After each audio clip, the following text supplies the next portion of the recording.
बंसीपुर नाम का एक कम आबादी वाला गांव था। अधिकतर गांव के लोग खेती ही किया करते थे। कम आबादी होने की वजह से ही गांव में चहल पहल हुआ करती थी। लोग सुख और दुख में एक दूसरे का साथ दिया करते थे। बंसीपुर गांव जंगल के करीब होने की वजह से वहां का नजारा बहुत ही खूबसूरत नजर आता था। लोग एक बार देखते तो देखते ही रह जाते। इसी वजह से गांव और प्यारा और सुंदर दिखता था। बंसीपुर गांव के लोग छोटे छोटे काम करके अपना घर चलाया करते थे। कोई लकड़ी काट कर तो कोई खेती करके। जैसा गांव बाहर से सुंदर दिखता वैसा ही अंदर से भी। एक बार एक बड़े शहर के व्यापारी की नजर उस गांव पर पड़ी, जो वहां घूमने गया हुआ था। क्यों भाई, क्या हाल है? मैं शहर से आया हूँ और आपका बंसीपुर गांव तो कमाल का है। यहाँ आते ही मेरे आंखों ने इतने प्यारे नज़ारे देखे कि मेरा यहीं बस जाने का मन कर रहा है। हाँ, इस गांव और उस जंगल और यहाँ के नज़ारे की बात ही कुछ और है। और अब तो कई लोग बाहर से घूमने भी आते हैं।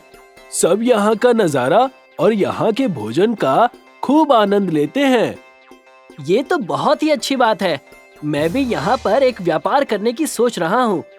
यहाँ के नज़ारे बाहर से आए लोगों को बहुत पसंद आते हैं। जी, ये बात तो है। और आप भी यहाँ ठहरना चाहो तो ठहर सकते हो। बस इसके लिए आपको कुछ जमीनें ही तो खरीदनी है। कुछ ही दूर में वन विभाग का कार्यालय है, वहाँ जाकर आप देख लीजिए। जैसे ही शहरी व्यापारी यानी विजय ने ये बात सुनी, वो तुरंत ही वन विभाग के कार्यालय घूमते घूमते जा पहुंचा। विजय को देखते ही वन विभाग के कर्मचारी समझ गए कि जरूर कोई बड़ी मछली हाथ लगी है। जी कहिए, क्या बात हो गई? जी, मैं यहाँ पर एक बड़ा सौदा करने आया हूँ। पूरे 100 एकड़ और उसमें एक बड़ा सा रिसोर्ट बनाकर वहाँ लोगों को एक बेहतरीन सुविधा देना चाहता हूँ। एक तरफ गांव की सुंदरता और मधुरता, एक तरफ मेरा छोटा सा रिसोर्ट। और तो और ये आपके फायदे की बात है। आपको देखते ही समझ गया था कि आज का दिन हमारा अच्छा जाने वाला है। हमें ये सौदा मंजूर है। जल्द से जल्द आप कागजात और पैसे तैयार कीजिए। वन के 100 एकड़ ही तो हैं। बहुत बड़ा जंगल है और इससे हमें और सरकार दोनों को फायदा है। विजय ये बात सुनकर बड़ा खुश होता है और बंसीपुर जंगल के थोड़े से हिस्से में अपना रिजॉर्ट बनाता है, जहां से सारा नजारा दिखे। रिजॉर्ट के होने से लोग दूर दूर से वहां अपने परिवार के साथ आकर वहां का माहौल खूब एंजॉय करते हैं। लोग अपने पूरे परिवार के साथ वहां घूमने आया करते थे। कपल्स हनीमून के लिए आया करते थे।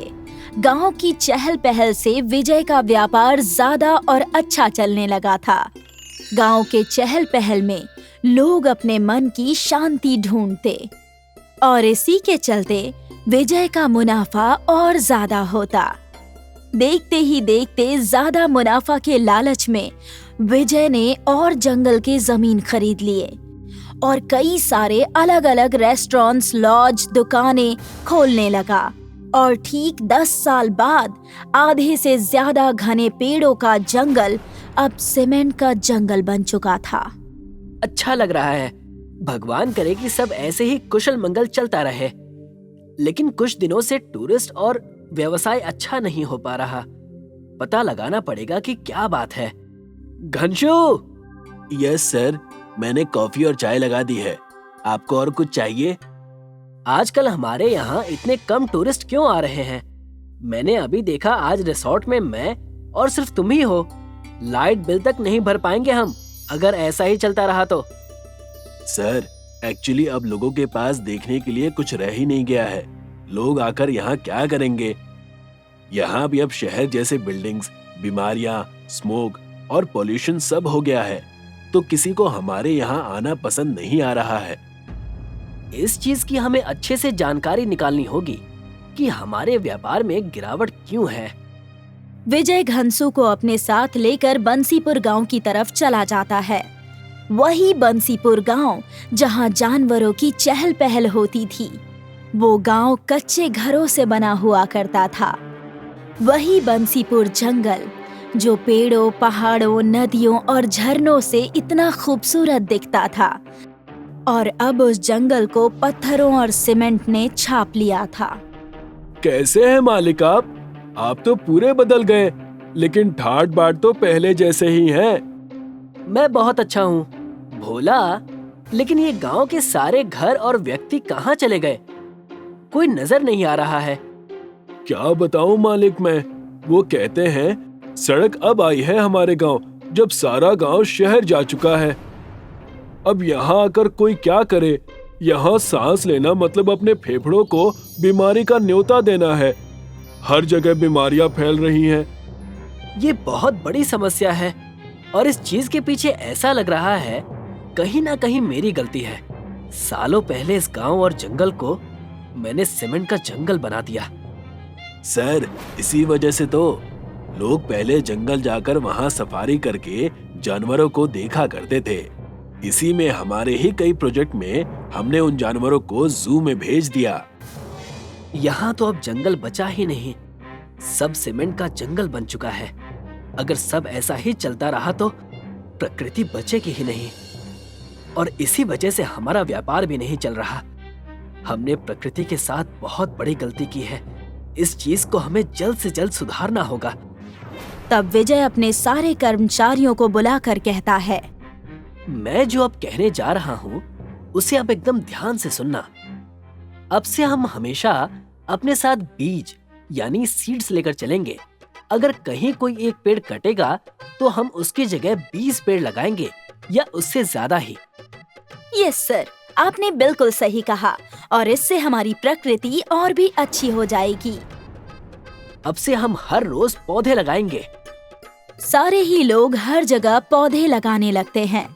बंसीपुर के जंगल और गांव को पहले की तरह बनाने की कोशिश करने लगते हैं। देखते ही देखते उनके प्रण ने ये कर दिखाया, और सीमेंट का जंगल अब बदलने लगा। छोटे छोटे पौधे अब बड़े बड़े पेड़ बनने लगे, कोई आम का तो कोई नीम का। कुछ साल बीत चुके थे। मालिक, मैंने आपसे कहा था हम अगर प्रकृति की सेवा करेंगे तो प्रकृति हमारी भी देखभाल करेगी। मैं हर चीज बस व्यापार समझता था। मुझे आज समझ में आ रहा है कि व्यापार और प्रकृति दोनों को बचाया जा सकता है। मैं कितना गलत था। अब जब भी कहीं एक पेड़ कटता है तो मैं 100 लगाने की जिम्मेदारी खुद लेता हूँ। मैंने ये सीखा है। अगर ऐसी सोच सबकी हो जाए तो हर जगह सबका भला हो, बीमारियां कम हो, लोग तंदुरुस्त रहने लगेंगे, सब अच्छा होगा। इसी तरह विजय ने व्यापार का और प्रकृति का ध्यान बहुत ही अच्छे से रखा। सीमेंट का जंगल फिर से घने पेड़ों के जंगल में बदल गया था। लोग अपना समय वहाँ की ताजा हवा में बिताने आने लगे। सब कुछ पहले जैसा हो गया। लोग फिर से बंसीपुर में आकर वहाँ के चहल पहल का आनंद लेने लगे।